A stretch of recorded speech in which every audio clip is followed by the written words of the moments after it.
आज की इस क्लास में सभी भक्तों का स्वागत है। अभी हम कीर्तन से स्टार्ट करेंगे। जय राधा माधव कुंज बिहारी, जय राधा माधव कुंज बिहारी,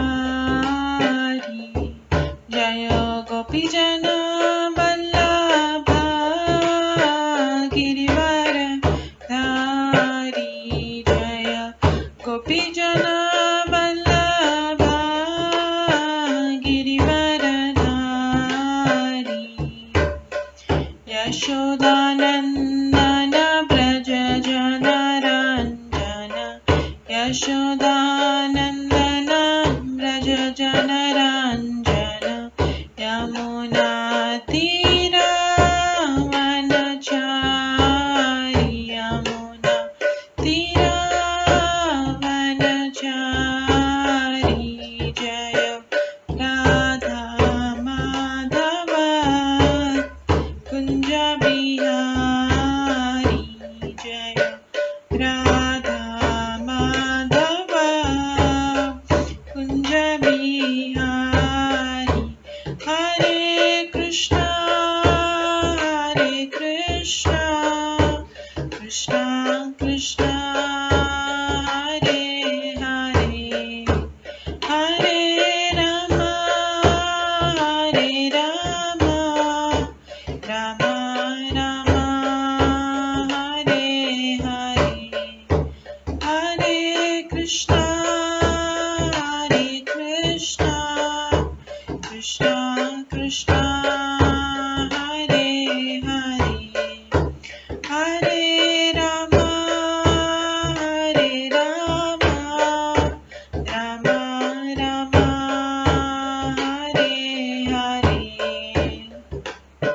हरे कृष्णा कृष्णा कृष्णा हरे हरे, हरे राम राम राम हरे हरे, हरे कृष्णा कृष्णा कृष्णा हरे हरे, हरे राम राम राम हरे हरे, हरे कृष्णा कृष्णा कृष्णा हरे हरे, हरे राम राम राम हरे हरे, हरे कृष्णा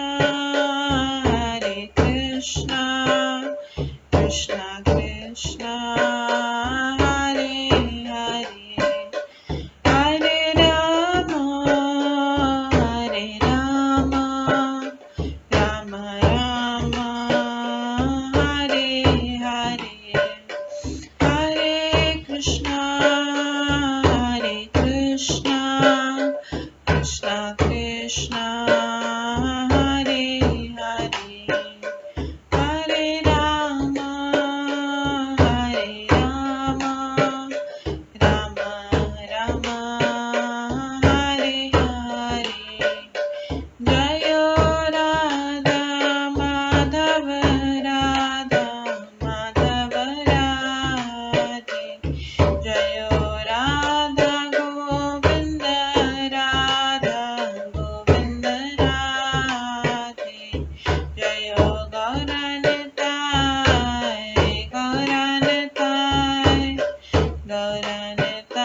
जय गौरनिताय, जय जय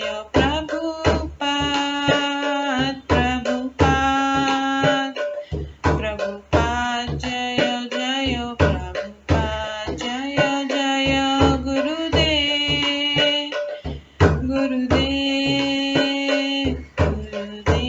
जय जय गुरुदेव, नित्य गौर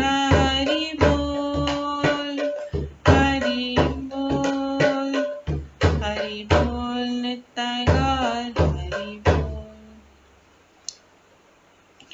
गौर प्रेमानंदे हरि हरि बोल। हरे कृष्णा। आज की इस क्लास में सभी भक्तों का स्वागत है। अभी मंगलाचरण से स्टार्ट करेंगे। ॐ अज्ञानतिमिरन्धस्य ज्ञानाञ्जनशलाकया चक्षुरुन्मिलितं येन तस्मै श्रीगुरुवे नमः। श्रीचैतन्यमनोभीष्टं स्थापितं येन भूतले स्वयं रूप कदा मह्यं ददाति स्वपदान्तिकम्। वन्देऽहं श्रीगुरो श्रीयुतपदकमलं श्रीगुरुं वैष्णवांश्च श्रीरूपं साग्रजातं सहगण रघुनाथान्वितं तं सजीवं साद्वैतं सावधूतं परिजनसहितं कृष्णचैतन्यदेवं श्रीराधाकृष्णपादान् सहगण ललिता श्रीविशाखान्वितांश्च। नमो विष्णुपदाय कृष्णपृष्ठाय भूतले श्रीमते भक्तिवेदान्त स्वामिन्निति नामिने। नमस्ते सरस्वती देवे गौरवाणी प्रचारिणे निर्विशेष शून्यवादी पाश्चात्य देशतारिणे।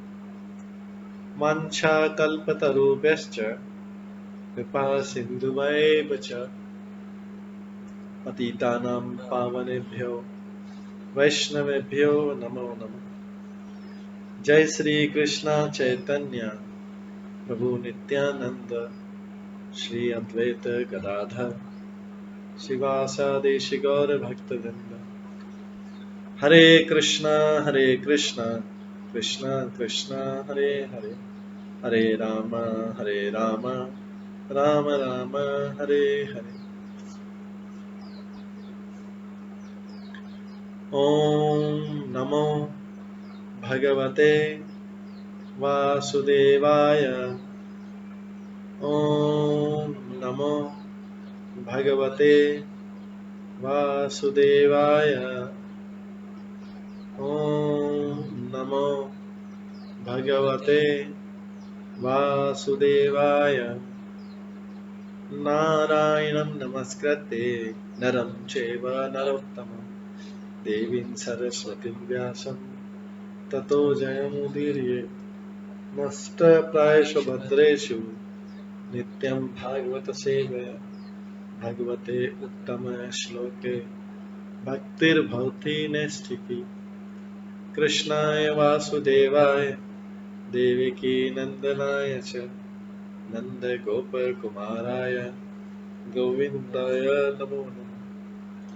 सर्ववेदान्तसारमे श्रीभागवतम् इष्यते तद्रसामृतात् नान्यत्र स्याद्रति क्वचित्। आराध्यो भगवान् ब्रजेश कन्यस्तनधाम वृन्दावन रम्या काचिदुपासना व्रजवधूवर्गेण या कल्पिता।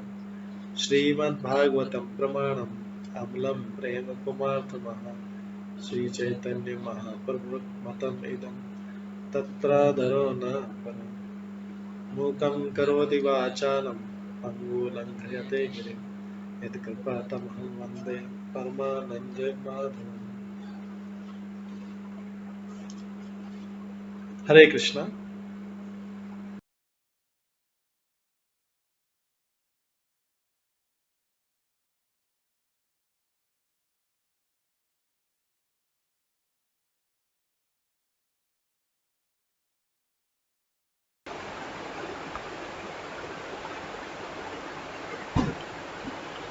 हरे कृष्णा। आज की इस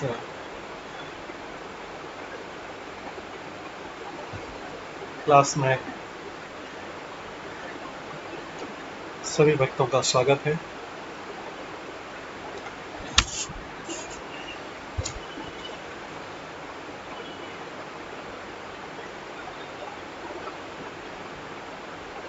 कल हम श्रीमद् भागवतम के 8वें स्कंद के 11वें अध्याय से श्रवण कर रहे थे।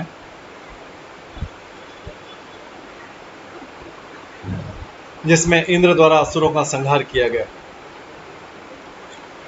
तो हमने इसमें देखा था कि किस प्रकार से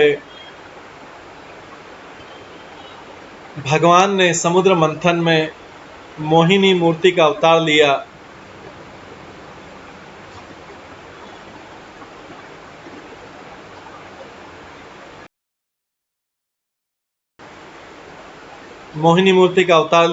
और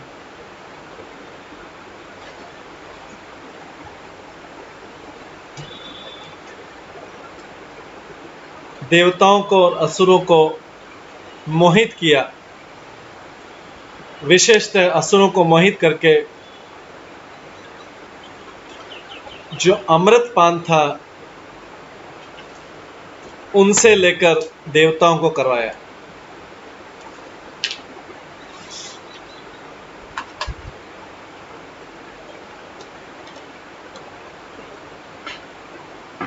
ये भगवान के इस मोहिनी मूर्ति अवतार की प्रशंसा तीनों लोकों में विख्यात हुई।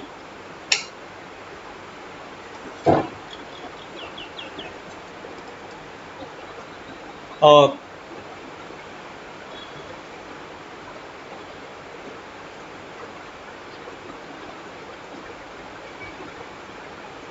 शिवजी ने भी इनकी प्रशंसा सुनी, क्योंकि अल्टीमेटली भगवान की माया इस जगत को आकर्षित करके रखती है। सारे लोग इस जगत में बंधे हुए हैं भगवान की माया के कारण, और यहीं पे सुख भोगने का पूरा प्रयास कर रहे हैं।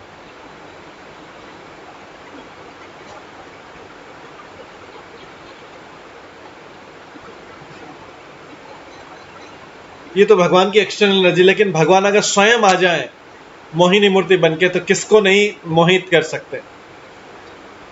जब उनकी माया एक्सटर्नल एनर्जी, बाहरी शक्ति इतनी पावरफुल है,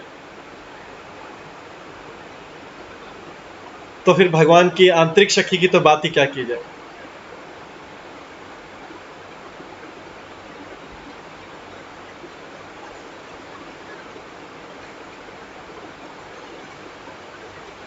समुद्र मंथन के समय भगवान स्वयं आ गए, विष्णु मोहिनी मूर्ति बन के आ गए। जब ये सारी चर्चा फैली सब जगह, तो शिवजी ने भी सुना, भगवान शिवजी ने भी सुना कि अरे भगवान की मोहिनी मूर्ति का दर्शन वो नहीं कर पाए थे, क्योंकि शिवजी तो कैलाश पर्वत पर बैठे हुए थे और उनको तो पहले विषपान के लिए आग्रह किया था देवता और असुरों ने मिलकर। उन्होंने देवता असुरों के मिलने पर उस विषपान को किया,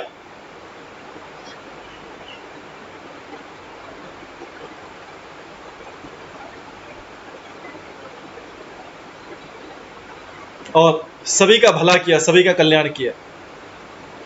शिवजी ने स्वयं विष पी के दूसरों का कल्याण किया। इसीलिए इनको बोला जाता है वैष्णव नाम यथा शंभुष। वैष्णव में सर्वश्रेष्ठ है शंभु। वैष्णव की क्वालिटी वो है कि जो सबको सहन कर ले। ये जो वैष्णव की क्वालिटी है उसमें आ रहा है कि वो जो सहनशील हो, सहनशीलता उसकी बहुत बड़ी क्वालिटी है। और चैतन्य महाप्रभु इसी क्वालिटी को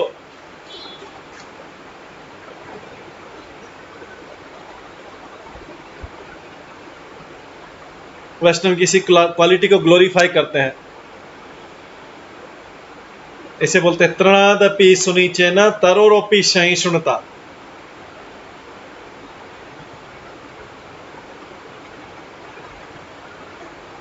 शिव जी ने सोचा कि भगवान ने इतना सुंदर मोहिनी मूर्ति अवतार लिया, मुझे देखने को नहीं मिला,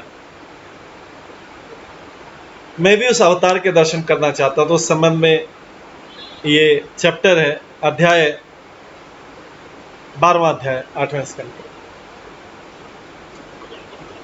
श्री बादरायणी वाच वृषभज निशम्मेदं योषित रूपेण दानवान् मोहयित्वा सुरगणान् हरि सोमम अपयातत वृषम आरुह्य वृषमारुह्य गिरिशः सर्वभूतगणे व्रतः सह देव्या ययो दृष्टम यत्र आस्ते मधुसूदन। सुखदेव गोस्वामी ने कहा कि स्त्री के रूप में भगवान हरि ने दानवों को मोह लिया, असुरों को मोह लिया और देवताओं को अमृत पिलाया।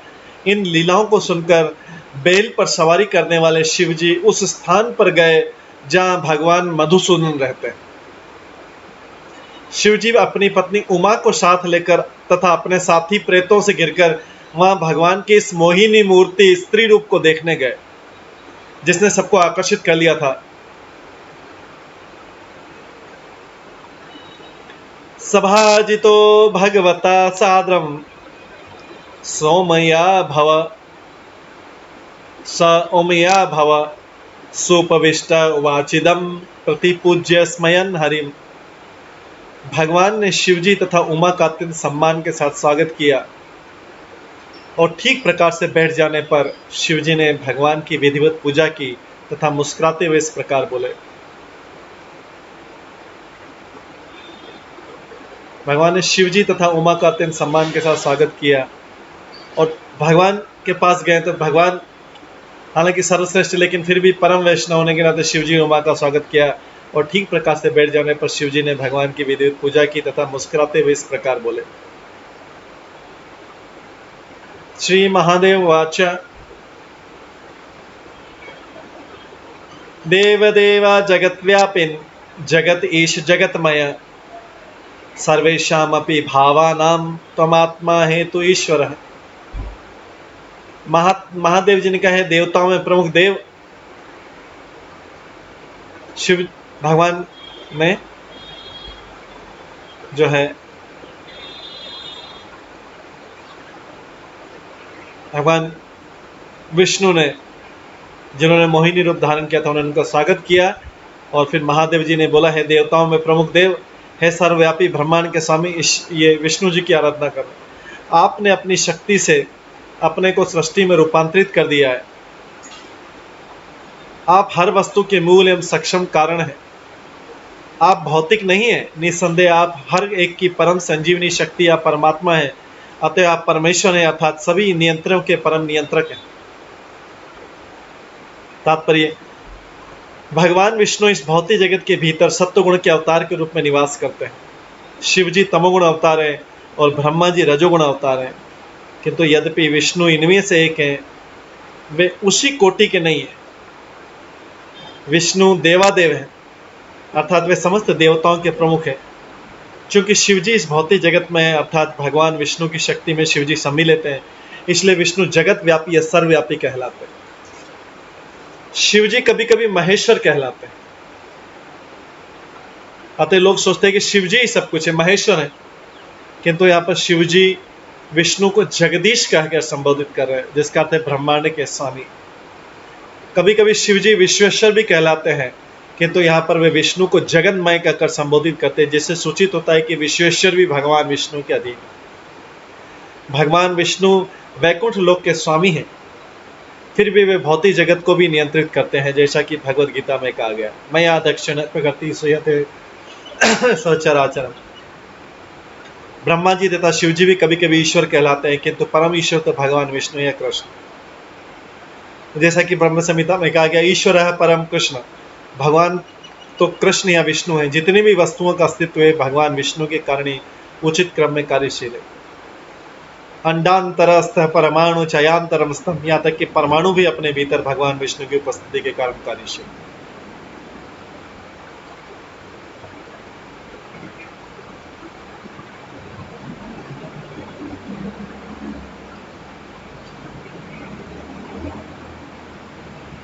पांचवें श्लोक में आता है आदि अंतो अस्य यत मध्यम इदम अन्यत अहम बहि यता अवयवस्य न एतानि तत सत्यम ब्रह्म चित्त भवान।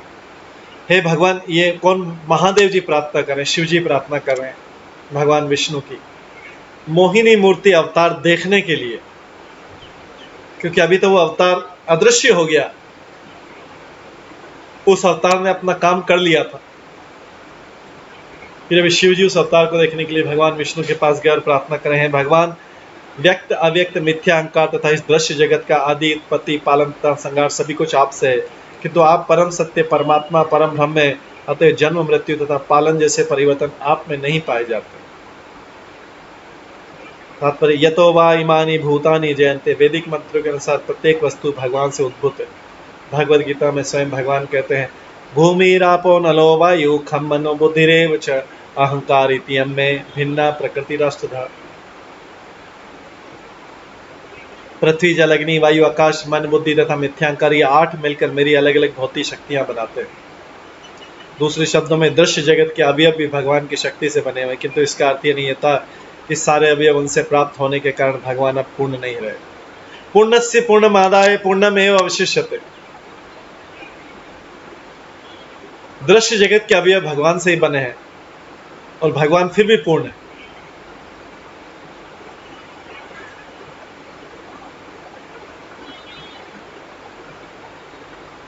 इस तरह भगवान अव्यय अर्थात अक्षय कहलाते हैं। जब तक हम परम सत्य को नहीं, अचिंत्य भेदाभेद नहीं मान लेते, तब तक हमें परम सत्य की स्पष्ट धारणा नहीं हो सकती। भगवान हर वस्तु के मूल हैं। अहम आदिहि देवानाम, वे समस्त देवताओं के मूल कारण हैं। अहम सर्वस्य प्रभव, उन्हीं से हर वस्तु उद्भूत होती है। सभी दशाओं में कर्ता कारक, वस्तु परक, सकारात्मक, नकारात्मक इत्यादि इत्यादि हम इस समग्र दृश्य में जगत में चाहे जो भी धारण करें वो वास्तव में भगवान है। उनके लिए मेरा है तथा ये किसी अन्य का नहीं है, मैं कोई अंतर नहीं होता क्योंकि वे सब कुछ। इसलिए अव्यय है, जिसका अर्थ है परिवर्तन रहित है, न समाप्त होने वाला, जिसका व्यय नहीं हो सके। चूंकि भगवान अव्यय है अतः वे परम सत्य। छठे श्लोक में आता है तव एव चरम भोजम श्रेयस कामा निराशिषः विसृज्य उभयत संगम मुनय सम उपासते। जो शुद्ध भक्त या महान संत जीवन का चरम लक्ष्य प्राप्त करने के इच्छुक रहते हैं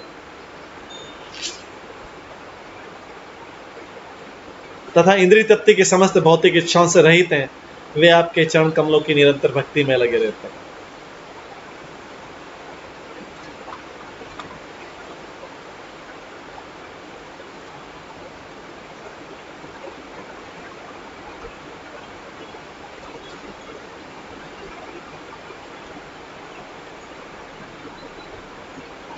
तो यहां पे ये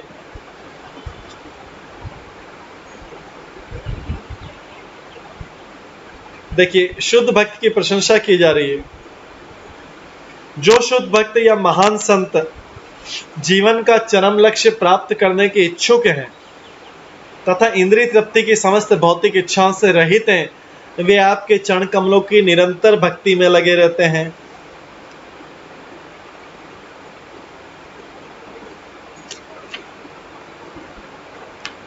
तात्पर्य जब मनुष्य सोचता है कि मैं यह शरीर हूं और इससे संबंधित हर वस्तु मेरी है, तो भौतिक जगत में होता है। देखिए सोचने से ही जगत आध्यात्मिक और भौतिक हो जाता है। मैं यह शरीर हूं और इससे संबंधित हर वस्तु मेरी है, तो यह भौतिक जगत हो गया। अतो ग्रह क्षेत्र सुताप्त वित्ते जनस्य मोह या महम ममेति, यह भौतिक जीवन का लक्षण है। भौतिक जीवन का लक्षण है मेरा शरीर है, इससे संबंधित हर वस्तु मेरी, मेरे शरीर से संबंधित हर वस्तु मेरी। जीवन की भौतिकवादी अवधारणा में मनुष्य सोचता है कि ये मेरा है, घर है, ये मेरी जमीन है, मेरा परिवार है, मेरा प्रांत इत्यादि इत्यादि। किंतु जो लोग मुनि हैं अर्थात जो नारद मुनि के पद चिन्हों का अनुकरण करने वाले संत पुरुष हैं, वे बिना किसी इंद्रिय तृप्ति की इच्छा के भगवान के दिव्य प्रेमा भक्ति में लगे रहते हैं। अन्य अभिलाषिता शून्य में ज्ञान कर्मादि अनामृतम, चाहे यह जीवन हो अगला जीवन, ऐसे संत भक्तों की एकमात्र चिंता भगवान की सेवा करने की रहती है। संत भक्तों की इच्छा एकमात्र, उनकी सारी चिंता क्या रहती है? अपने लिए कोई चिंता नहीं करते हैं। क्या करते? सारी चिंता भगवान की सेवा करने की, कि भगवान की सेवा कैसे परफेक्टली हो, उसमें कोई बाधा नहीं है। अतः वे इतने परम पूर्ण रहते हैं क्योंकि उन्हें कोई अन्य अच्छा नहीं सताती। केवल एकमात्र भगवान की इच्छा अगर पूरी नहीं हो उसकी चिंता रहती, वही चिंता सताती। भौतिक इच्छा से द्वंद्व से मुक्त होने के कारण वे श्रेयस कामा कहलाते हैं। दूसरे शब्दों में उन्हें धर्म, अर्थ या काम से कोई प्रयोजन नहीं रहता। ऐसे लोगों की एकमात्र चिंता मोक्ष ही। वो मोक्ष ब्रह्म से तदाकार होना नहीं है, जैसा कि मायावादी चिंतक मानते हैं। कई बार भागवत में मोक्ष शब्द का अर्थ आता है तो उसका मतलब ब्रह्म से एक होना नहीं, भगवान के धाम जाना। चैतन्य महाप्रभु ने वास्तविक मोक्ष का अर्थ बताया, भगवान के चरण कमलों की शरण में जाना। उन्होंने सार्वभौम भट्टाचार्य को उपदेश देते हुए इस तथ्य को स्पष्ट तौर पर बतलाया। सार्वभौम भट्टाचार्य श्रीमद् भागवतम के मुक्ति पते शब्द को शुद्ध करना चाहते थे, किंतु चैतन्य महाप्रभु ने बताया कि श्रीमद् भागवतम के किसी भी शब्द को सुधारने की आवश्यकता नहीं है। उन्होंने समझा कि मुक्ति पदे भगवान विष्णु के चरण कमलों का सूचक है, जो मुक्ति के दाता, इसलिए मुकुंद कहलाते हैं। शुद्ध भक्ति को भौतिक वस्तुओं से कोई सरोकार नहीं रहता। वह धर्म, अर्थ या काम के लिए भी चिंतित नहीं रहता है। वह एकमात्र भगवान के चरण कमलों की सेवा में रुचि रखता है।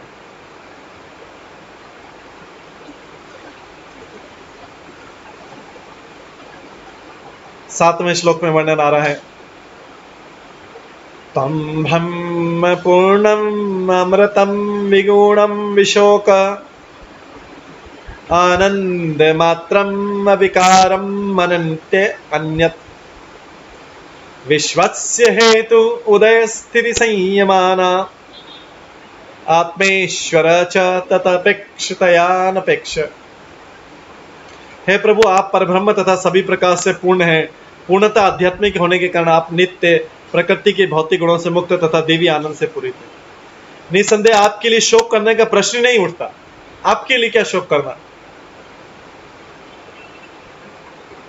आप सब शोक से रहित हैं, क्योंकि आप समस्त कारणों के परम कारण आते। आपके बिना कोई भी अस्तित्व में नहीं रह सकता। फिर भी जहां तक कारण तथा कार्य के संबंध है, हम आपसे भिन्न हैं, क्योंकि एक दृष्टि से कार्य तथा कारण पृथक है। आप सृष्टि, पालन तथा संहार के मूल कारण हैं। आप समस्त जीवों को वर देते हैं। हर व्यक्ति अपने कार्यों के फल के लिए आप पर निर्भर है, किंतु आप सदा स्वतंत्र हैं। ये शिव जी भगवान की प्रार्थना कर रहे हैं। भगवान स्वयं भी भागवत गीता के 9वें अध्याय के 4थे श्लोक में बोलते, मया तदम इदम सर्वम जगत व्यक्त मूर्ति न मत्स्थानी सर्वभूतानि न चाहम तेषाव स्थित। ये सारा ब्रह्मांड मेरे अव्यक्त रूप से व्याप्त है। सारे जीव मुझ में हैं, किंतु मैं उनमें नहीं हूं। इससे अचिंत्य भेदाभेद अर्थात एक साथ एक तथा भिन्न दर्शन की व्याख्या हो जाती है। प्रत्येक वस्तु परम ब्रह्म है, फिर भी परम वस्तु हर वस्तु से पृथक स्थित। निसंदेह हर भौतिक वस्तु से पृथक स्थित होने के कारण वे परब्रह्म, परम कारण तथा परम नियंता है। ईश्वर परम कृष्ण सच्चिदानंद विग्रह, भगवान परम कारण है और उनके स्वरूप को प्रकृति के भौतिक गुणों से कोई सरोकार नहीं। भक्त प्रार्थना करता है, जिस तरह आपका भक्त समस्त इच्छाओं से पूर्णतः रहित है, उसी प्रकार आप भी इच्छाओं से पूर्णतः मुक्त है। जैसे भगवान का भक्त पूरी सारी इच्छाओं से पूर्णतः, भौतिक इच्छाओं से पूर्णतः रहित रहता है, उसी प्रकार भगवान भी सारी इच्छाओं से पूर्णतः मुक्त होता है। आप पूर्णतः स्वतंत्र हैं, यद्यपि सारे जीव आपकी सेवा में लगे रहते हैं। सारे जीव आपकी सेवा में लगे रहते हैं, किंतु आप किसी की सेवा पर आश्रित नहीं है। आपको सेवा की जरूरत नहीं है, लेकिन सारे जीवों को जरूरत है आपकी सेवा करने की। यद्यपि संसार पूरी तरह से आपके द्वारा सृजित है, किंतु सब कुछ आपकी स्वीकृति पर निर्भर करता है। जैसा कि भगवद गीता में कहा गया, मत्त स्मृति ज्ञानम अपोहनम च, स्मृति ज्ञान तथा विस्मृति आपसे उत्पन्न है। स्वतंत्र रूप से जो कुछ भी नहीं किया जा सकता, किंतु आप अपने सेवकों द्वारा की गई सेवा पर आश्रित न रहते हुए स्वतंत्र होकर कर्म करते हैं। सारे जीव अपनी मुक्ति के लिए आपकी कृपा पर आश्रित रहते हैं, किंतु जब आप उन्हें मुक्ति देना चाहते हैं तो आप किसी अन्य पर आश्रित नहीं रहते। निसंदेह अपनी अहेतु की कृपा से आप किसी को भी मुक्ति दे सकते हैं। जिन्हें आपकी कृपा प्राप्त होती है वे कृपा सिद्ध कहलाते हैं। सिद्धि पद को प्राप्त करने में अनेक अनेक जन्म लग जाते हैं।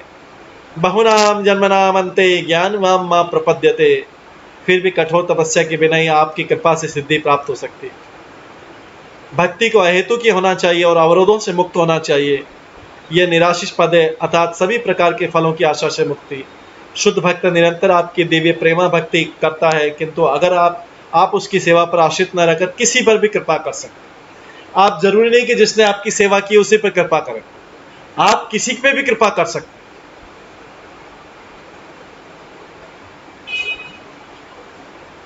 आगे शिव जी प्रार्थना करते हैं, एकस्त्वमेव सतम असद्वयम अद्वयम च स्वर्णम कृताकरम इव इह न वस्तु भेदः अज्ञानतः त्वयि जने विहित विकल्पो यस्मात् गुण व्यतिकर निरूपाधिकस्य। हे प्रभु, आप अकेले ही कार्य भी हैं और कारण भी, अतः आप दो प्रतीत होते भी परम पूर्ण एक हैं। जिस तरह आभूषण के सोने तथा खान के सोने में, माइन के सोने में कोई अंतर नहीं, दोनों गोल्ड में कोई अंतर नहीं है, उसी तरह कार्य में अंतर नहीं होता, दोनों एक ही हैं।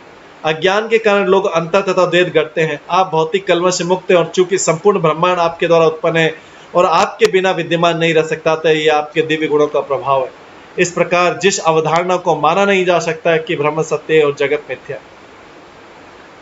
तात्पर्य श्री विश्वनाथ चक्रवर्ती ठाकुर कहते हैं कि सारे जीव भगवान की तटस्थ शक्ति के स्वरूप है और जीवों द्वारा अपनाए गए विविध शरीर भौतिक शक्ति के परिणाम।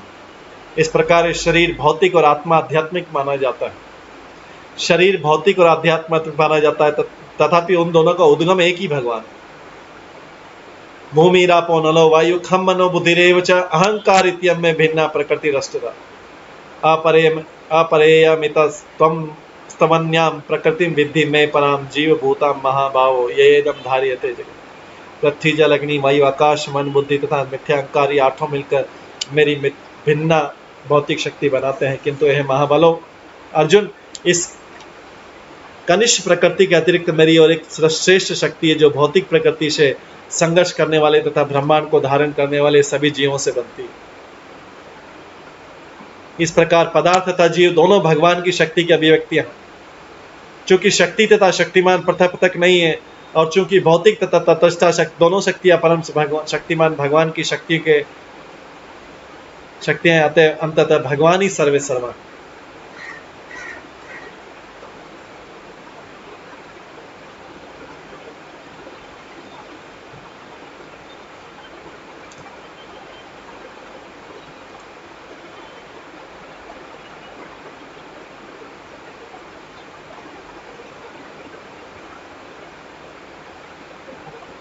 अतः वैष्णव जन जगत को मिथ्या नहीं मानते, वे परमेश्वर से संबंधित होने के कारण हर वस्तु को सत्य मानते हैं।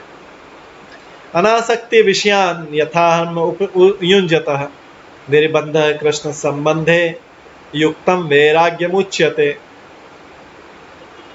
प्रापंचिकतया बुद्ध्या हरि संबंध वस्तु न मुमुक्षि परित्यागो वैराग्यम फल्गु कथ्ये।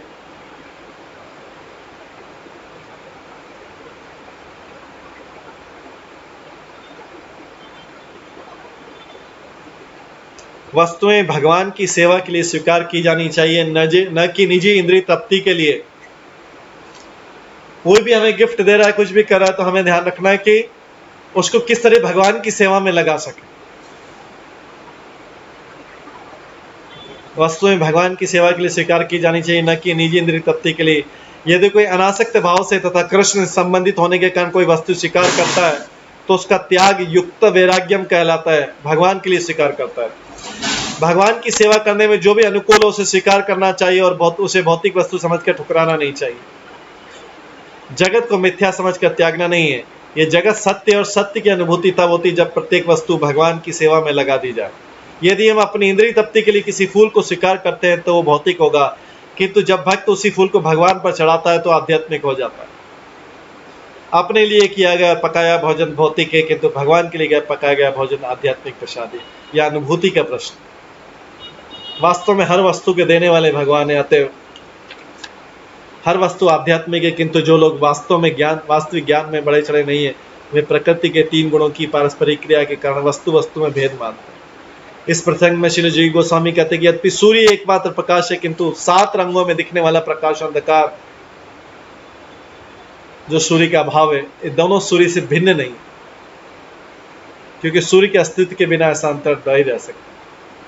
भले विभिन्न दशाओं के कारण के विविध नाम हो, किंतु वे सब सूर्य आते हैं। पुराणों का कथन है, एक देशा स्थित याग्ने ज्योत्स्ना विस्तारिणी यथा परस्य ब्रह्मणा शक्ति तथेद अखिलम जगत।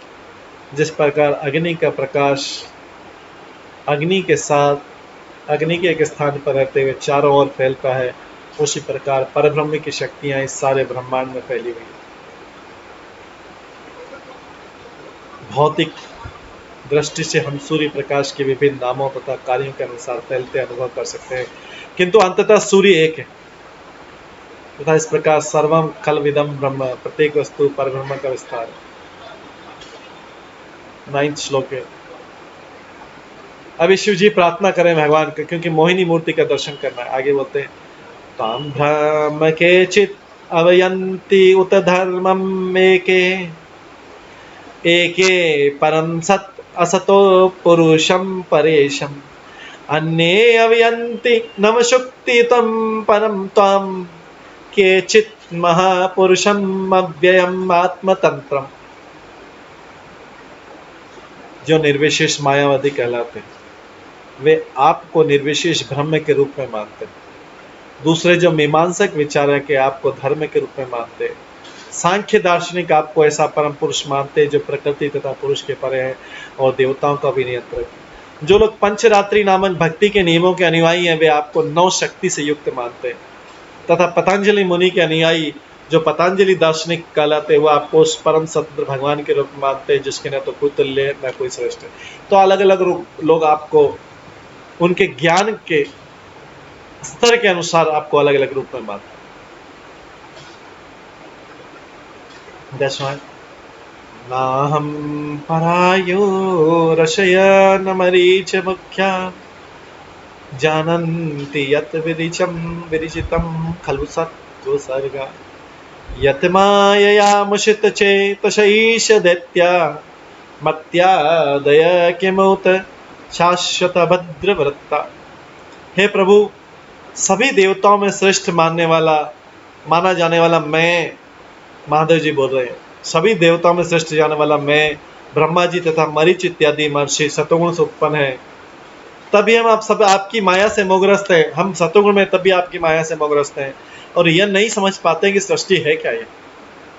ये शिव जी बोल रहे हैं, मैं ही नहीं समझ पाता हूँ कि सृष्टि क्या है। हमारी बात तो छोड़ दे, उन असुरों तथा मनुष्य के बारे में क्या कहा जाए जो प्रकृति के निम्न गुणों से युक्त है, रजोगुण तमोगुण से युक्त है, वे आपको कैसे जान सकते हैं।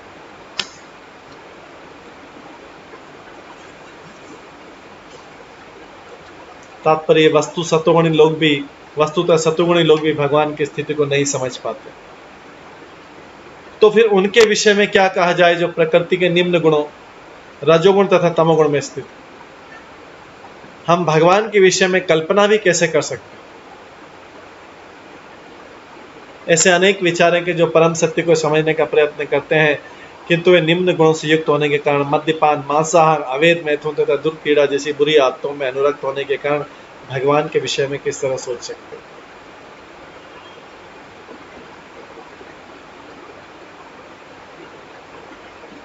उनके लिए असंभव है।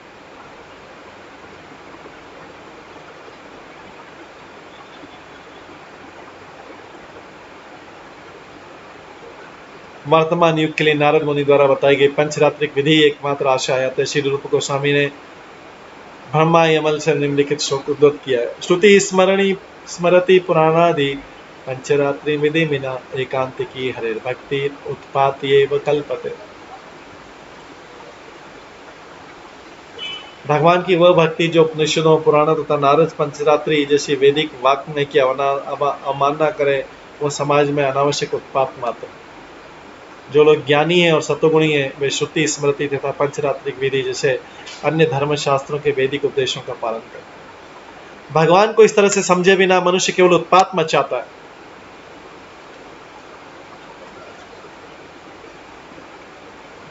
इस कलयुग में अनेक गुरु उत्पन्न हो गए और चूंकि वे श्रुति स्मृति पुराणादि पंचरात्रिक विधि का उल्लेख नहीं करते, अतः वे परम सत्य को समझने की दिशा में विश्व भर में विकट उत्पात मचा।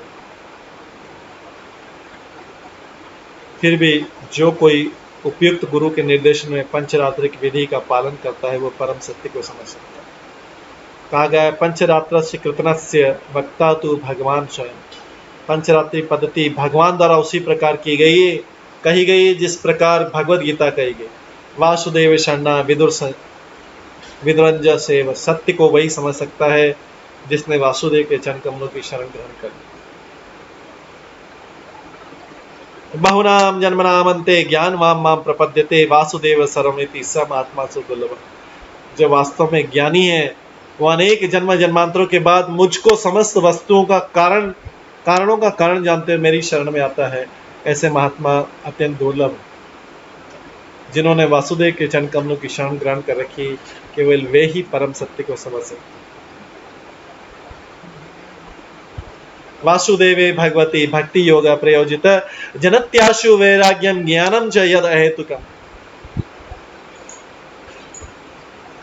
भगवान श्री कृष्ण की भक्ति करने से मनुष्य तुरंत ही अहेतुक ज्ञान तथा संसार से वैराग्य प्राप्त कर लेता। अहेतुक ज्ञान, उसने कुछ पढ़ा लिखा नहीं तो भी भगवान की कृपा से उसको ज्ञान मिल जाता है अनकंडीशनली, और संसार से डिटैचमेंट हो जाता है। ये भागवतम का पहले स्कंद का दूसरे अध्याय का 7वां श्लोक। वासुदेवे भगवती भक्ति योगा प्रयोजित जनत्याशु वैराग्यम ज्ञानम च यद अहेतुकम।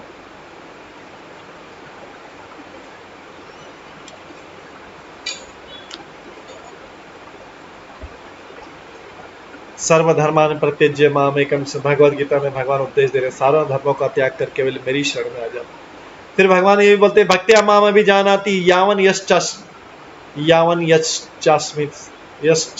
तत्त्वतः। यावन यश्चास्मि तत्त्वतः। केवल भक्ति द्वारा ही परम पुरुष को यथारूप में समझा जा सकता है। जब ब्रह्मा जी या शिव जी तक भगवान को ठीक से नहीं समझ पाते तो अन्यों के विषय में क्या कहा जाए।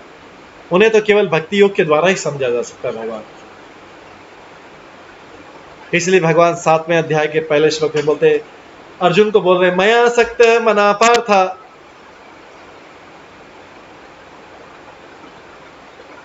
युञ्जन्मादय आश्रय असंशयम समग्रम यथा ज्ञासस्ति तत्क्षणम्। यदि कोई वासुदेव कृष्ण को स्वयं के बारे में बोलते हुए मात्र श्रवण करके उनकी शरण में जाकर भक्ति का अभ्यास करता है तो वो उनके विषय में सब कुछ जान सकता है, निसंदेह उन्हें सम्यक रूप से समझ सकता है।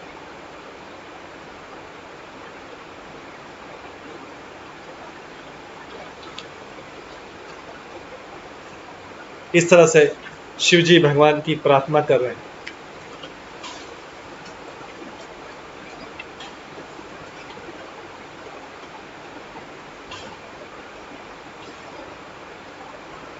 आगे बोलते हैं शिव जी सतम समिहित मदः स्थिति जन्मनाशम भूताहितं च जगत् भवबन्ध मोक्षो वायु यथा विशति खं च चराचराख्यं सर्वं तथात्मकतया अवगम्य अवरुणुत। हे प्रभु आप साक्षात परम ज्ञान है। आप इस सृष्टि तथा उसके सृजन पालन तथा संहार के विषय में सब कुछ जानते हैं। आप जीवों द्वारा किए जाने वाले उन सारे प्रयासों से अवगत हैं जिनके द्वारा वे इस भौतिक जगत से बनते या मुक्त होते हैं। जिस प्रकार वायु विस्तीर्ण आकाश के साथ साथ समस्त चराचर प्राणियों में प्रवेश करती है उस प्रकार आप सर्वत्र विद्यमान है, अतः सर्वज्ञ। ब्रह्म संहिता में कहा एको अप्यस्य रच्युतम जगदंडे कोटि यत्शक्तिरस्ति जगदंडे चया यदन्तः अंडान्तरस्थ परमाणु चयांतरस्थम गोविंदमादि पुरुषम तमहम भजामि। मैं उन भगवान गोविंद की पूजा करता हूँ जो अपने एक श्वास के द्वारा प्रत्येक ब्रह्मांड तथा प्रत्येक परमाणु में प्रवेश करते हैं और इस प्रकार सारी सृष्टि में अपनी असीम शक्ति को प्रकट करते हैं। आगे बोलते हैं आनंद चिन्मय रस प्रतिभाविता भी स्थाभिरेव निज रूपतया कलाभि गोलोकेव निवसत्य अखिलात्म भूतो गोविंदमादि पुरुषम तमहं भजामि। मैं उन आदि गोविंद भगवान की पूजा करता हूँ जो अपने निजी धाम गोलोक में उन राधा के साथ निवास करते हैं जो उनके आध्यात्मिक स्वरूप के अनुरूप और अलादीनी शक्ति से समन्वित है। उनकी सखियां उनकी विश्वस्त संगिनियां हैं जो उनके शारीरिक स्वरूप के अंश रूप और नित्य आनंदमय आध्यात्मिक रस से उत्पन्न। यद्यपि गोविंद सदा अपने धाम में निवास करते हैं, किंतु वे एक साथ सर्वत्र विद्यमान हैं। उनसे कुछ भी छिपा नहीं है और नहीं छिपाया जा सकता है गोविंद से। यहाँ पर दिए गए उदाहरण में परम भगवान की तुलना वायु से की गई, जो विस्तीर्ण आकाश में तथा प्रत्येक शरीर के भीतर रहती, फिर भी वायु उनसे भिन्न रहती। वायु पूरे आकाश में है लेकिन टच नहीं होती। कहीं दुर्गंध आती तो दुर्गंध का साथ दे देती, सुगंध आई सुगंध का साथ देती, लेकिन वायु न्यूट्रल रहती।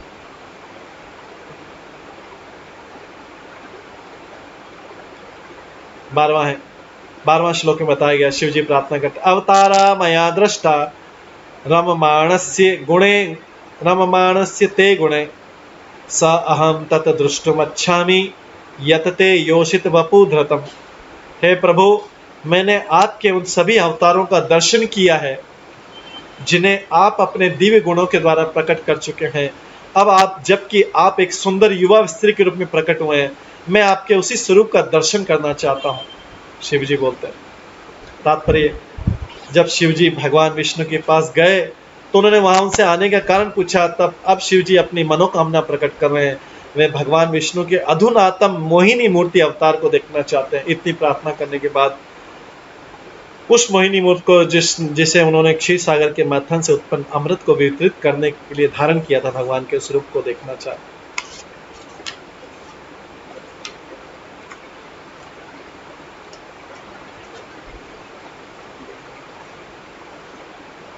13वें श्लोक में बता रहे, येन सम्मोहिता दित्या पायिता च अमृतम सुरातदिदक्ष्वायता परम कौतूहलम ही न। हे भगवान, हम लोग यहाँ पर आपके उस रूप का दर्शन करने आए हैं जिसे आपने असुरों को पूर्णतः मोहित करने के लिए दिखलाया था और इस प्रकार देवताओं को अमृत पान करने दिया था। मैं उस रूप को देखने के लिए अत्यंत उत्सुक हूँ, शिव जी बोलते। श्री शुकवाच, विशुकदेव गोस्वामी बोलते हैं, एवं अभ्यर्थे विष्णु भगवान शूलपाणिना रहस्ये भाव गंभीरम गिरीशम प्रत्यभाषत। सुखदेव गोस्वामी ने कहा, जब त्रिशूलधारी शिव जी ने भगवान विष्णु से इस तरह प्रार्थना की तो वे गंभीर होकर हंस पड़े।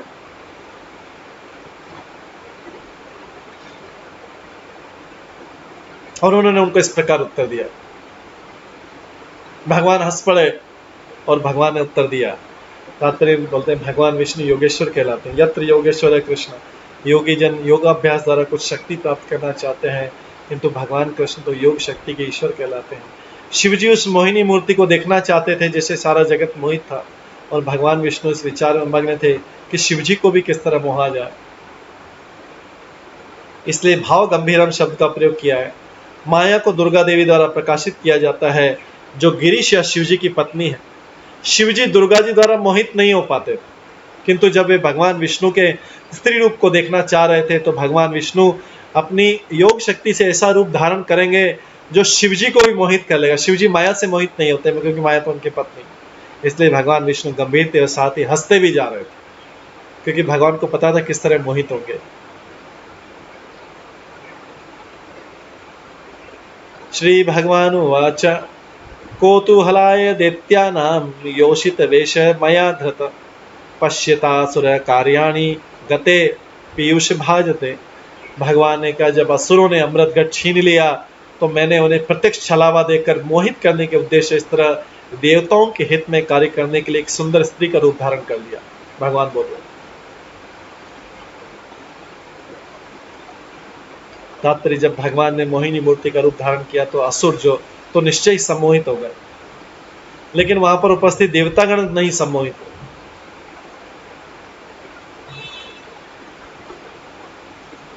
दूसरे शब्दों में, जो लोग आसुरी प्रवृत्ति के होते हैं वे स्त्री के सौंदर्य से सम्मोहित हो जाते हैं, किंतु जो कृष्ण भावनावत में आगे बढ़े हुए रहते हैं, जो सत्वगुणी पद पर, वे मोहित नहीं होते।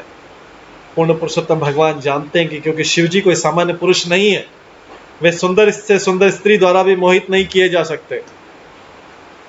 साक्षात कामदेव ने पार्वती की उपस्थिति में शिवजी की काम इच्छाओं को जगाने का प्रयत्न किया था, किंतु शिवजी तनिक भी विचलित नहीं हुए। उल्टे शिवजी के नेत्रों की ज्वाला से कामदेव भस्म हो गया। अतएव भगवान विष्णु को ठीक से सोच विचार कर ऐसा सुंदर रूप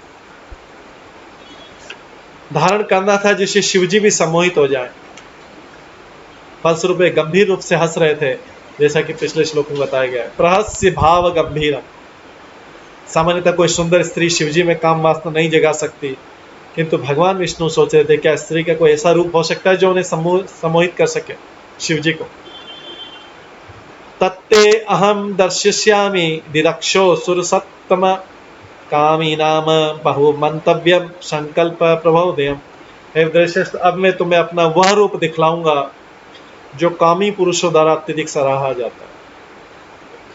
क्योंकि तुम मेरा वैसा रूप देखना चाहते हो, तब मैं तुम्हारे समक्ष उसे प्रकट करूंगा।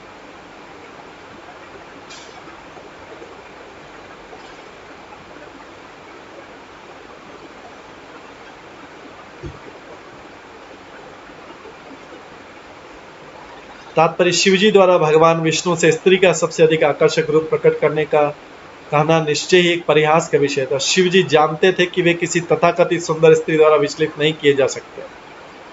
उन्होंने सोचा भले ही दैत्यगण सम्मोहित हुए, किंतु देवता तो सम्मोहित नहीं हुए, तो मेरे बारे में क्या कहना, मैं भी देवताओं में श्रेष्ठ हूँ। फिर भी शिवजी ने भगवान को स्त्री रूप में देखना चाहा, अतः भगवान विष्णु ने स्त्री का रूप धारण करने का निश्चय किया और उन्हें ऐसा रूप दिखलाना चाहा जो उन्हें तुरंत ही कामना व वासना के समुद्र में डाल दे। अतः भगवान विष्णु ने शिवजी से कहा, मैं तुम्हें अपना स्त्री रूप दिखलाऊंगा, किंतु यदि तुम काम वासना से विचलित हुए तो मुझे दोष मत देना। कामी लोग स्त्री के आकर्षक अंगों की प्रशंसा करते हैं, किंतु जो लोग ऐसी काम वासना से परे हैं, जो कृष्ण भावनावत पद को प्राप्त हैं, उन्हें मोहित करना अत्यंत कठिन है। फिर भी भगवान की परम इच्छा से सब कुछ हो सकता है। यही शिवजी की परीक्षा करने को उपाय था कि वे अविचलित रह सकते हैं या नहीं।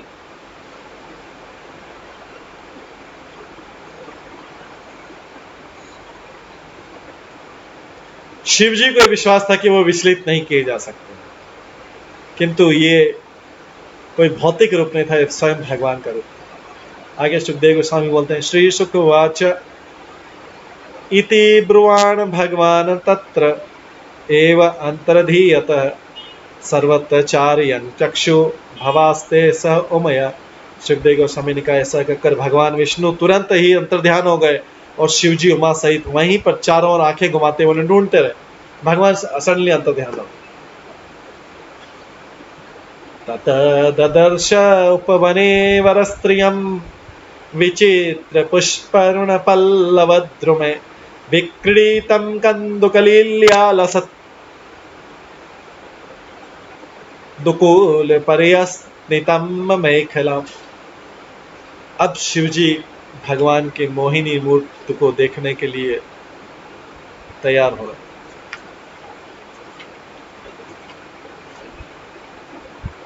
तत्पश्चात शिवजी ने लाल गुलाबी पत्तियों तथा विविध प्रकार के फूलों से भरे निकट के एक रमणीक जंगल में एक सुंदर स्त्री को गेंद से खेलते हुए देखा, बॉल से खेलते हुए देखा, और उनका शरीर एक चमचमाती साड़ी से ढका हुआ था और करधनी से सुशोभित।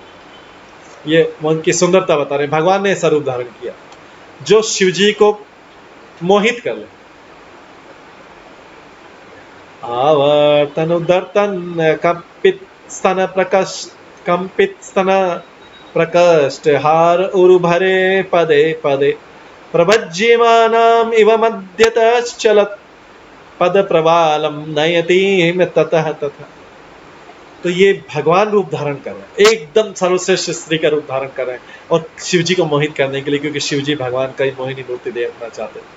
तो चूंकि वो स्त्री खेल रही थी, भगवान ही थे, लेकिन वो स्त्री की मोहिनी मूर्ति के रूप में ऊपर नीचे की नीचे खेल रही थी। अतः जब उससे खेलती तो उनके स्तन हिलते थे, और जब वो अपने मूंगों जैसे लाल मुलायम पांवों से इधर उधर चलती तो स्तनों के भारी बोझ से तथा फूलों की भारी माला से उनकी कमर प्रत्येक पग पर टूटती हुई प्रतीत हो रही थी। ये भगवान की मोहिनी मूर्ति अवतार का वर्णन, आकर्षक करने के लिए शिवजी। दिक्षु भ्रमत कंदुक चापले भ्रशम प्रोद्विग्न तारायत लोल लोचनाम स्वकर्ण विभ्राजित कुंडल उलत्स कपोल नील अलक मंडिताननाम। स्त्री का मुख चौड़ा तथा सुंदर था और चंचल आंखों से सुशोभित था, और वे आंखों द्वारा उसके हाथों द्वारा उछाली गई गेंद के साथ इधर उधर घूम रही थी। उनके कानों के दो जगमगाते कुंडल उसके चमकते गालों पर सांवली छाया की तरह सुशोभित हो रहे थे। मोहिनी मूर्ति अवतार और उसके मुख पर बिखरे बाल उसे देखने में और भी सुंदर बना रहे थे। ये भगवान ने मोहिनी मूर्ति स्त्री के रूप में धारण किया शिव जी को आकर्षित करने, क्योंकि शिव जी ने इस स्वरूप को देखने का इच्छा प्रकट किया। श्लथतद्दुकूलं कबरीं च विच्युतां सन्नाहितं वामकरेण वल्गुना विनिघ्नतिं मन्यकरेण कन्दुकं विमोह्यन्तं जगत्तात्ममाया। जब वो गेंद खेलती स्त्री, जो मोहिनी मूर्ति थी भगवान, तो उसके शरीर को ढके हुए रखने वाली सारी साड़ी ढीली पड़ जाती और बाल बिखर जाते थे। वो अपने सुंदर बाएं हाथ से अपने बालों को बांधने का प्रयास करी थी और साथ ही दाएं हाथ से गेंद को मारकर खेलती जा रही थी। यह इतना आकर्षक दृश्य था कि भगवान ने अपनी अंतरंगा शक्ति से इस तरह हर एक को मोह लिया। तात्पर्य भगवत गीता में कहा गया, देवी हईशा गुणमयी मम माया दुरत्या। भगवान की बहिरंगा शक्ति इतनी प्रबल है, निसंदेह उसके कार्यों से प्रत्येक व्यक्ति पूरी तरह मोहित हो जाता है। यद्यपि शंभु इस बहिरंगा शक्ति से सम्मोहित नहीं होना चाहिए था, किंतु भगवान विष्णु उनको मोहित करना चाह रहे थे। अतः उन्होंने अपनी अंतरंगा शक्ति को इस तरह से कार्य किया जिस तरह से उनकी बहिरंगा शक्ति सामान्य व्यक्ति को मोहित कर देती। तो शिवजी भगवान की अंतरंगा शक्ति से मोहित हो गए। हमारा सारा जगत भगवान की बहिरंगा शक्ति से मोहित होता है। भगवान विष्णु किसी व्यक्ति को, यहाँ तक कि शंभु जैसे प्रबल पुरुष को भी मोह सकते हैं। 22वें श्लोक में था, ताम वेक्ष्य देवा इति कंदुकलील्या ईशत् व्रीडा स्फुटस्मित विसृष्ट कटाक्ष मोक्ष स्त्रीते क्षण प्रति समीक्षण मीयलात्मा नात्मनं मंतिके उपांश गणांश वेद। तो ये भगवान का मोहिनी मूर्त अवतार। जब शिवजी उस सुंदर स्त्री को इस तरह गेंद खेलते हुए देख रहे थे, तब कभी उन पर दृष्टि डालती और लजा कर थोड़ा साहस देती। जो ही शिवजी ने उस सुंदर स्त्री को देखा, भगवान के उस मोहिनी अवतार को, उसने इन्हें ताका, त्यों ही वे स्वयं को तथा अपने सर्व सुंदर पत्नी उमा और अपने निकट पार्षदों को भूल गए। शिवजी भूल गए कि उनके पास में उनकी पत्नी उमा भी बैठी हुई, पार्वती, और बहुत सारे पार्षद भी बैठे। इतने ज्यादा आकर्षित हो गए भगवान के इस स्त्री रूपी मोहिनी मूर्ति अवतार को। तात्पर्य इस जगत का भाव बंधन यही है कि सुंदर स्त्री सुंदर पुरुष को और सुंदर पुरुष सुंदर स्त्री को मोह सकते हैं। जब शिवजी ने सुंदर बाला को गेंद खेलते हुए देखा तो ऐसा ही होने लगा। ऐसे मामलों में कामदेव का प्रभाव अत्यंत प्रधान रहता है। जब दोनों पक्ष अपनी भौहें हिलाते हैं और एक दूसरे पर दृष्टिपात करते हैं तो उनकी काम वासना उग्र होती है। इस प्रकार की काम वासना का आदान प्रदान शिवजी तथा उस सुंदर स्त्री के बीच हुआ। यद्यपि उमा तथा शिवजी के गण उनके पास में। शिवजी को ऐसे आकर्षण से ऊपर माना जाता है, किंतु वे भी भगवान विष्णु की मोहिनी शक्ति के शिकार हुए।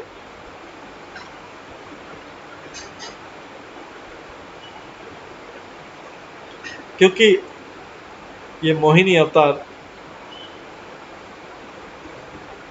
भगवान ने स्वयं ने लिया।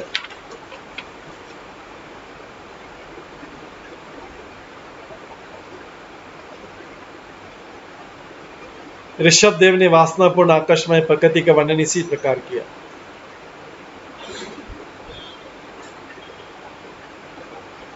पुंसं स्त्रिया मिथुनि भावमेतं तयो मिथो हृदय गंथिमाहु अतोग्र क्षेत्र सुताप्त वित्ते जनस्य मोहोयं ममेति।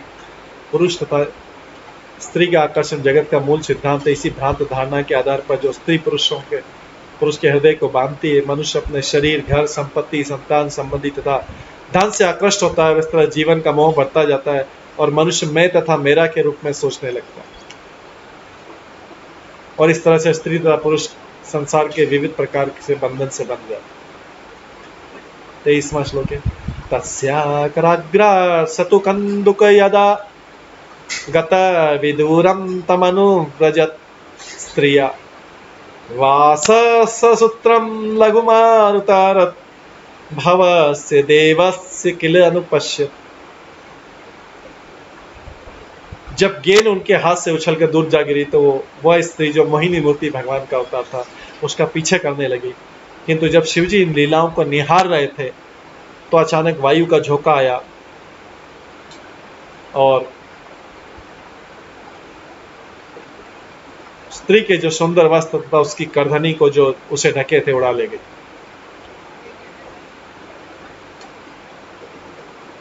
एवं तारुचिरपांगी दर्शनीया मनोरमा दृष्टा तस्यां मनश्चक्रे विसर्जयन्तां भव किल। तो देखिए भगवान का मोहिनी मूर्ति अवतार स्त्री के रूप में कितना आकर्षित कर रहा है शिव जी को। शिव जी को भी मोहित कर लेगा क्योंकि भगवान की अंतरंगा शक्ति द्वारा। शिव जी भगवान की माया से प्रभावित नहीं होते, लेकिन ये भगवान स्वयं। इस प्रकार शिव जी ने उस स्त्री को देखा जिसका शरीर का अंग प्रत्यंग सुगठित था और सुंदर स्त्री ने भी उनकी ओर देखा। अतः यह सोचकर कि ये स्त्री उनके प्रति आकृष्ट है, शिव जी उसके प्रति अत्यधिक आकृष्ट हो गए। तात्पर्य शिव जी उस स्त्री के शरीर का अंग प्रत्यंग देख रहे थे और उन्हें चंचल आंखों से देखे जा रही। इस प्रकार शिव जी ने सोचा कि वह भी उनकी ओर आकृष्ट है, अतः अब उनको स्पर्श करना चाहते। तया प्रत विज्ञान तत्कृत स्मर विहल भवान्यापि पश्यंता गतहि तत्पदम ययो। ये भगवान सारा कर रहे हैं, सारा के सारा भगवान कर रहे हैं लीला, क्योंकि शिव जी ने भगवान के मोहिनी मूर्ति अवतार के दर्शन करने चाहे थे। हालांकि भगवान नहीं चाहते थे, लेकिन फिर भी शिव जी की इच्छा थी। तो उस स्त्री के साथ रमण करने की काम इच्छा के कारण अपना विवेक खोते हुए शिव जी उसके लिए इतने पागल हो गए कि भवानी पार्वती की, उनकी उमा की उपस्थिति में भी वे उसके समीप जाने में तनिक भी नहीं खिंचका, उनके पीछे भागने लगे। सातम मायांतम आलोक्य विविस्त्रावृता भृशम निलीयमाना वृक्षेषु हसंतीनान्वतिष्ठम्। वो स्त्री का वस्त्र पहले ही उड़ चुका था। जब उसने देखा कि शिव जी उसकी ओर चले आ रहे हैं तो अत्यंत लज्जित हो गई। इस तरह वो हंसती रही, किंतु उसने अपने आप को वृक्षों के बीच छिपा लिया। वह किसी एक ही स्थान पर खड़ी नहीं रही।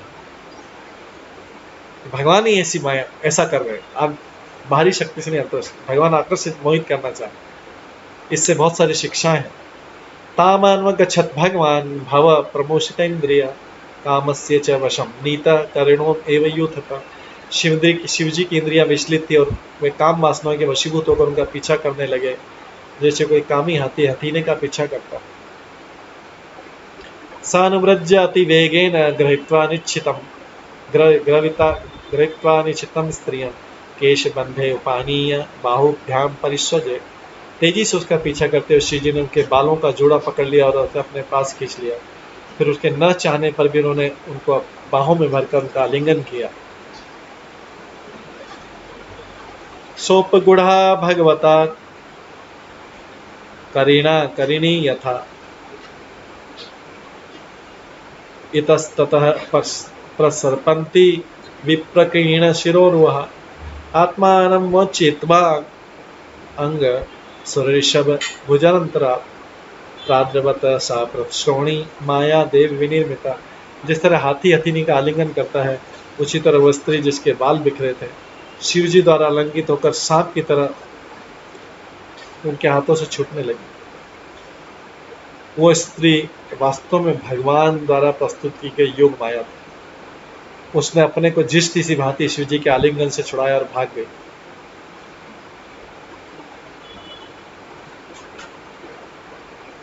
तस्यासो पदवीं रुद्र विष्णोः अद्भुत कर्मण प्रत्यपद्यत कामेन वैरिणा इव विनिर्जितः।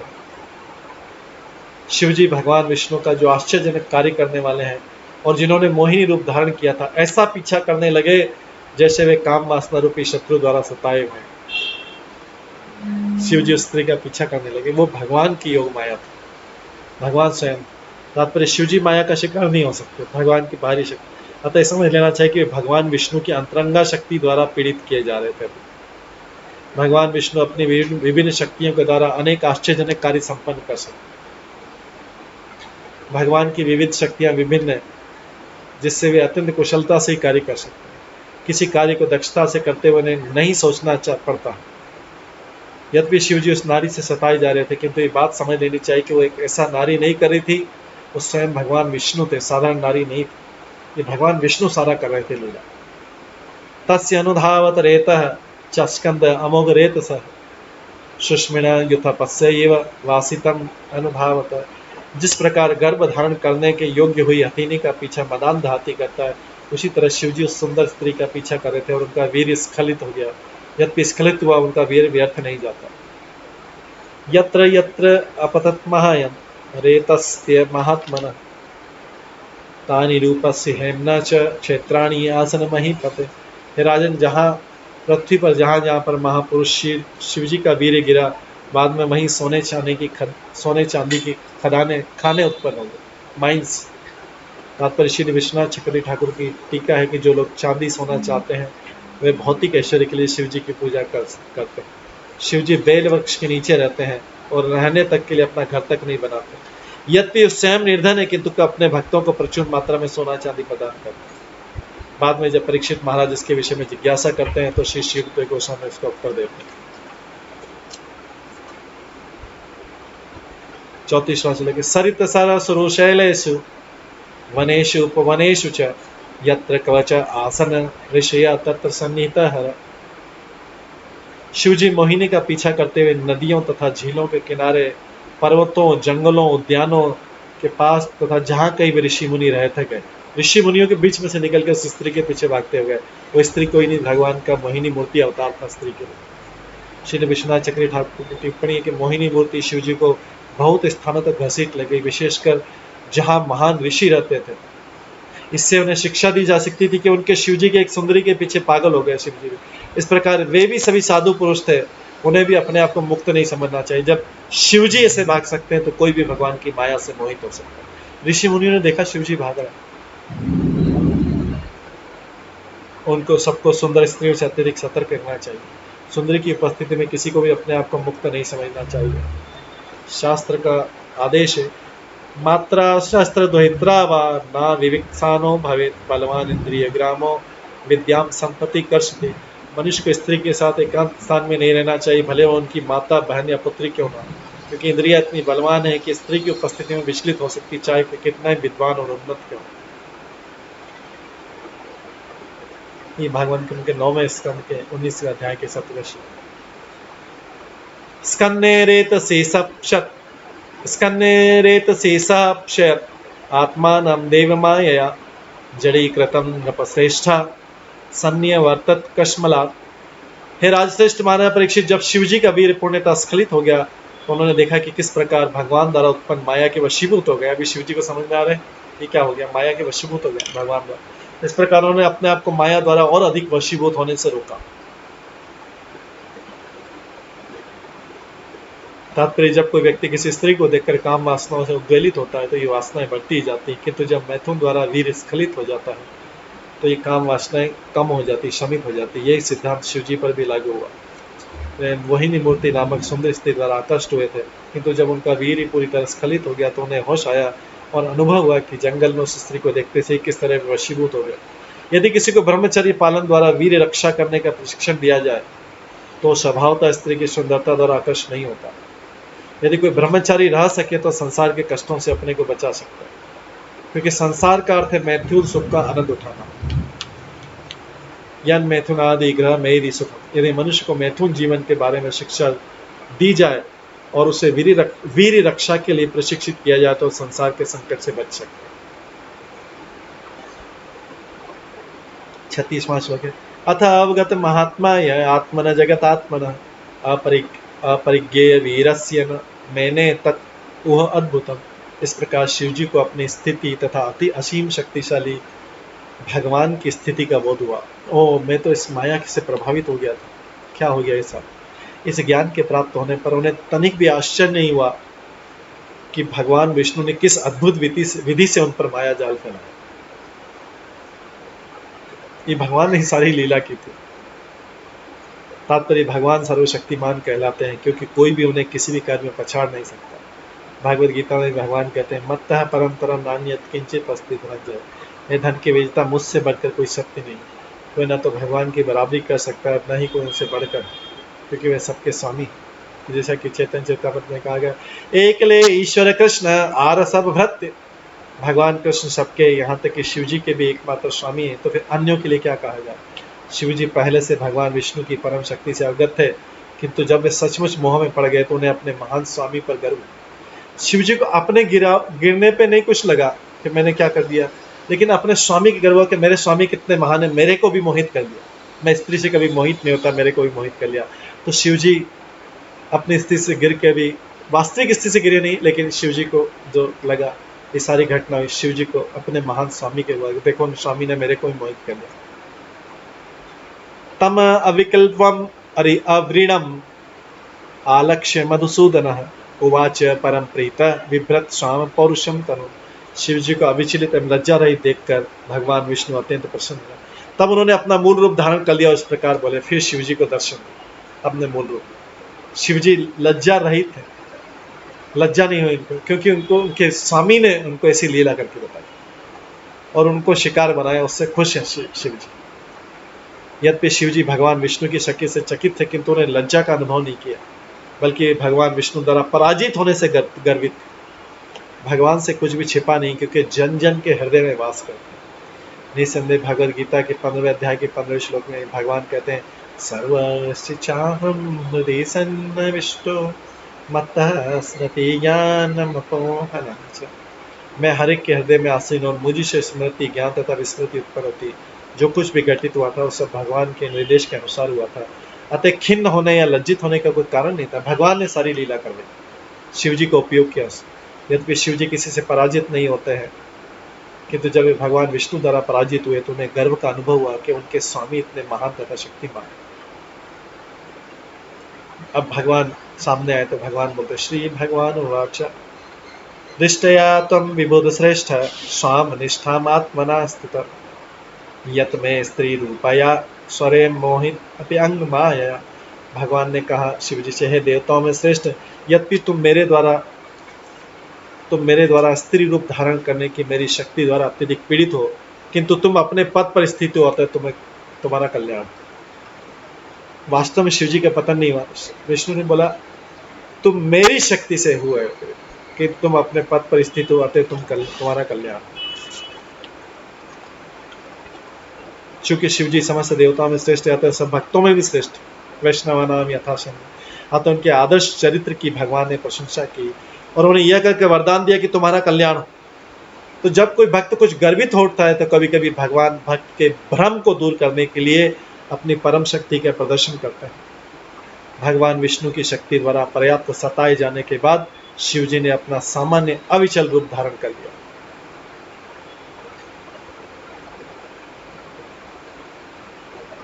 भक्त की यह स्थिति भक्त को किसी भी परिस्थिति में विचलित नहीं होना चाहिए। जैसा कि भगवद गीता में पुष्टि की गई, यस्मिन् स्थितो न दुखे न गुरुणापि विचल्यते। भगवान में पूर्ण श्रद्धा होने के कारण भक्त बड़ी से बड़ी परीक्षा से भी कभी विचलित नहीं होता। ऐसा निराभिमानी उच्च कोटि के भक्तों में ही संभव है, जिनमें भगवान शंभु एक। कानो में अति तरेत माया विशक्त पुमान, माया विशक्त त्वरते पुमान तान तान विसर्जितम भावान दुस्तराम अकृत आत्मने। हे प्रिय शंभु, इस भौतिक जगत में तुम्हारे अतिरिक्त कौन है? भगवान शिव जी को बोल रहे हैं, प्रिय शंभु, इस भौतिक जगत में तुम्हारे अतिरिक्त ऐसा कौन है जो मेरी माया से पार कर सके? सामान्यतः लोग इंद्रिय भोग में आसक्त रहते हैं और उसके प्रभाव में फंस जाते हैं।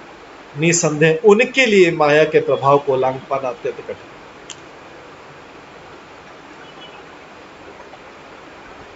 तो भगवान स्वयं बोल रहे हैं कि तुम्हारे अतिरिक्त कौन है जो माया को पार सके। मतलब शिव जी खाली माया को पार कर सकते हैं, भगवान की माया, भगवान की माया। लेकिन ये माया शक्ति जो शिव जी मोहित हुए, भगवान की माया शक्ति से नहीं, ये भगवान की आंतरिक शक्ति से मोहित हुए। हम लोग बाहरी शक्ति से, बाह्य शक्ति से मोहित हो।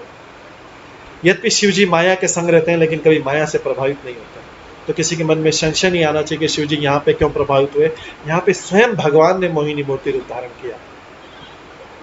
दूसरे शब्दों में, संसार में शिव जी के अतिरिक्त सारे जीव माया द्वारा विचलित होते हैं। अतः शिव जी न तो विष्णु तत्व है, नहीं जीव तत्व, इन दोनों के बीच में से।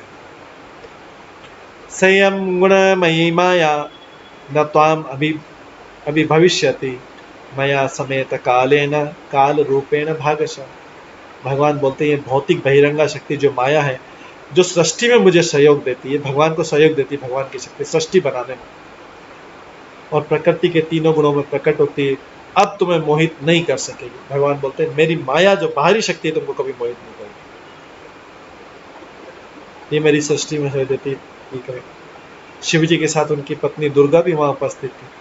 दुर्गा जी इस जगत दृश्य जगत की सृष्टि करते समय भगवान को सहयोग देती है।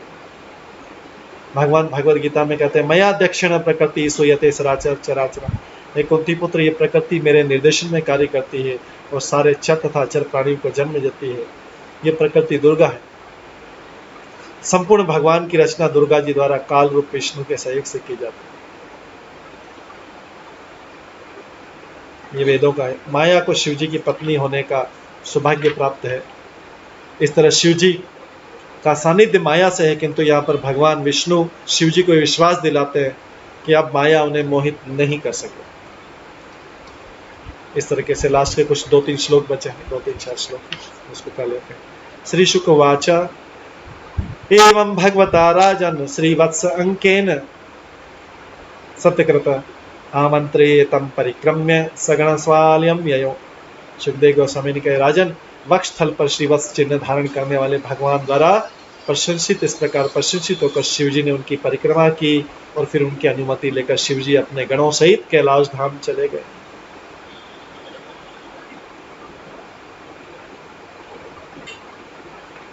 श्री विश्वनाथ चक्रवर्ती ठाकुर कहते हैं, जब शिवजी भगवान विष्णु को नमस्कार कर रहे थे तो भगवान विष्णु ने उठकर उन्हें गले लगा लिया था। यहाँ पर श्रीवत्सान अंकित शब्द सूचित करता है। श्रीवत्स भगवान के हृदय पर रहता है, भगवान विष्णु के वक्षस्थल को सुशोभित करता है। अतः जब शिवजी ने भगवान विष्णु की परिक्रमा की और भगवान विष्णु ने शिवजी का आलिंगन किया तो श्रीवत्स चिन्ह शिवजी की छाती को छू गया। आत्मांश भूताम ताम मायाम भवानीम भगवान भव सम्मताम ऋषि मुख्यानाम प्रीत्या आचष्ट अथ भारतम। हे बरमदर्शी महाराज, अब सुखदेव गोस्वामी परीक्षित महाराज को बोल रहे हैं, तब शिवजी ने परम प्रसन्न होकर अपनी पत्नी भवानी को संबोधित किया, जो सभी अधिकारियों द्वारा भगवान विष्णु की शक्ति के रूप में स्वीकार की जाती है। अब अपनी पत्नी की तरफ देख के बोला, अयि व्यपश्य तमजस्य मायाम परस्य पुंसं परदेवताया अहम कलानाम ऋषभापि मय्ये यया वशहन्य किमुत असतम। शिवजी ने कहा, हे देवी, अब तुमने भगवान की माया देख ली। वे ही अजन्मा है, वे सबके स्वामी हैं। यद्यपि मैं उनके प्रमुख विस्तारों में से एक हूँ तो भी उनकी शक्ति से भ्रमित हो गया। देखा, शिवजी अपनी पत्नी को बोल, तो फिर उन लोगों के विषय में क्या कहना जो माया पर पूर्णतः आश्रित है। मैं ही आश्रित हो गया, मैं ही माया के भ्रमित हो गया, तो उन लोगों के प्रति क्या कहा जाए जो माया पर पूर्णतः आश्रित है। आगे शिवजी बोलते हैं, यम माम प्रच्छ तमुपेत्य योगात् समासहस्रन्ते उपारतं वे स एष साक्षात् पुरुषः पुराणो न यत्र कालो विशतेन वेद। जब मैंने 1000 वर्षों की योग साधना पूरी कर ली तो तुमने मुझसे पूछा था मैं किसका ध्यान कर रहा हूँ। शिवजी पार्वती से बोले, अब मैं यही परम पुरुष है जिन तक काल नहीं पहुंच पाता, जिन्हें वेद नहीं समझ पाता, मैं इन्हीं का ध्यान कर रहा हूँ।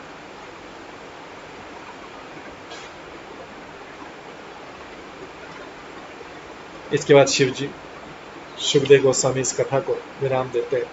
वो बोलते हैं 45-46 श्लोक में, श्री शुक वाचा इति ते अभिता तात विक्रम सांग धन धन मनम सिंधो निर्मथने येन धृत पृष्ठे महाचल।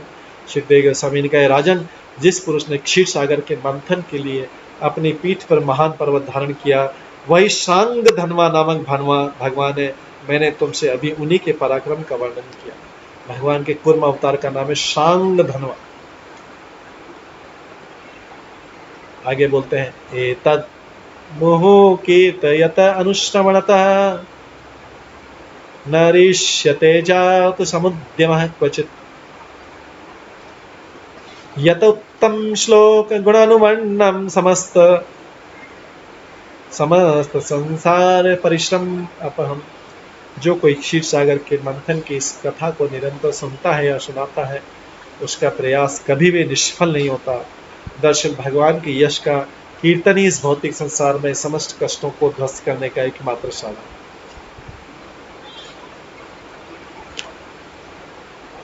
असद अभिषयम अंग्रीम भावगम्यम प्रपन्नाम अमृतम अमर वर्यानाश्यत सिंधु मध्यम कपट युवति वेश मोहयन्यसुरारिं तमाहम उपस्वतानाम काम पूरम नतास्मि। अंतिम श्लोक में सुखदेव गोस्वामी बोलते एक तरुण स्त्री का रूप धारण करके तथा इस प्रकार असुरों को मोहित करके भगवान ने अपने भक्तों अर्थात देवताओं को क्षीर सागर के मंथन से उत्पन्न अमृत बांट दिया। मैं उन भगवान को जो अपने भक्तों की इच्छाओं को सदा पूरी करते हैं अपना सादर नमस्कार अर्पित करता हूं।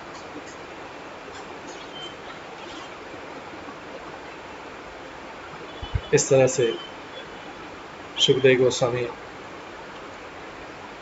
इस कथा को विराम देते हैं, भक्तों की इच्छा पूरी करते हैं। भगवान बोलते हैं कि यद्यपि वे संपर्क एक भाव रखते हैं कि तो स्वाभाविक स्नेह के कारण भक्तों का पक्ष लेते हैं। भगवान ने भगवद गीता में कहा है समोहम सर्वभूतेषु न मे देश्य अस्ति न प्रिय ये भजन्तु मां भक्त्या मयि ते तेषु चाप्यहम्। मैं न तो किसी से ईर्ष्या करता हूँ नहीं किसी से पक्षपात करता हूँ, मैं तो सबके लिए समान हूँ, किंतु जो भक्ति पूर्वक मेरी सेवा करता हो मेरा मित्र है मुझ में और मैं भी उसका मित्र हूँ। भगवान का पक्षपात स्वाभाविक है। कोई भी व्यक्ति अपने बच्चों की परवाह पक्षपात के कारण नहीं करता, अपितु प्रेम के आदान प्रदान के कारण करता है। बच्चे पिता के स्नेह पर आश्रित रहते हैं और पिता स्नेह से बच्चों का पालन करता है। इसी प्रकार चूंकि भक्त भगवान के चरणों के अतिरिक्त और कुछ भी नहीं जानते, अतः भगवान उनके अपने भक्तों की रक्षा के लिए तथा उनकी इच्छाओं को पूरा करने के लिए सदैव तत्पर रहते हैं। अतः कहते कौन्तेय प्रति जाना जानी ही नामे भक्त प्रणश्यते। लेकिन कुंती पुत्र निर्भीक होकर घोषणा कर दो कि मेरे भक्त में कभी विनाश नहीं। इस प्रकार से समुद्र बंधन की लीला और उसके बाद मोहिनी मूर्ति अवतार पर शिव जी का मोहित होना की कथा में श्रवण किया। थोड़ा समय ज़्यादा हो गया लेकिन मोहिनी मूर्ति अवतार को ये चैप्टर पूरा हुआ। मतलब कल की क्लास में हम 13वां अध्याय शुरू करेंगे जिसमें भावी मनुओं का वर्णन आएगा। हरे कृष्ण। सभी भक्तों का बहुत बहुत धन्यवाद। सभी भक्तों के लिए एक बार हरे कृष्ण महामंत्र का जप करता हूँ। हरे कृष्ण कृष्ण कृष्ण हरे हरे, हरे राम राम राम हरे।